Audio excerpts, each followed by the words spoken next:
Actually ঘটনাটা কি আছে স্যার? প্রথম ঘটনা হচ্ছে ভোরবেলা খবর আসে পুলিশের কাছে যে একটা মৃতদেহ পড়ে আছে ক্ষেতের মধ্যে।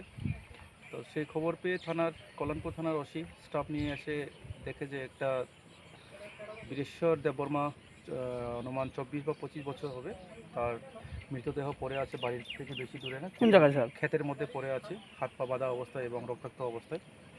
তো সেটাকে উদ্ধার করে নিয়ে যায়। কোন জায়গায় স্যার এটা ঘটনাটা? হচ্ছে এটা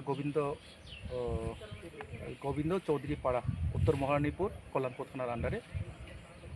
এবং এখন আমরা ওই ফরেন্সিক সায়েন্স যে মোবাইল ভ্যান আছে আগরতলায়, সেই টিমটাকে আমরা দেখেছি তদন্তের জন্য। ডেড বডি আমরা অলরেডি কল্যাণপুর হসপিটালে শিফট করে নিয়েছি।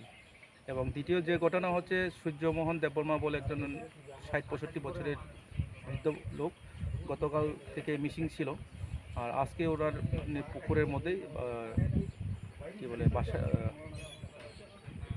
ভাসমান অবস্থায় পাওয়া গেছে। ধারণা করা হচ্ছে এটা জলে ডুবে মারা গেছে অ্যাক্সিডেন্টলি। এলাকার পরিস্থিতি কি আছে? ঠিক আছে, এখন কোনো ঝামেলা নেই।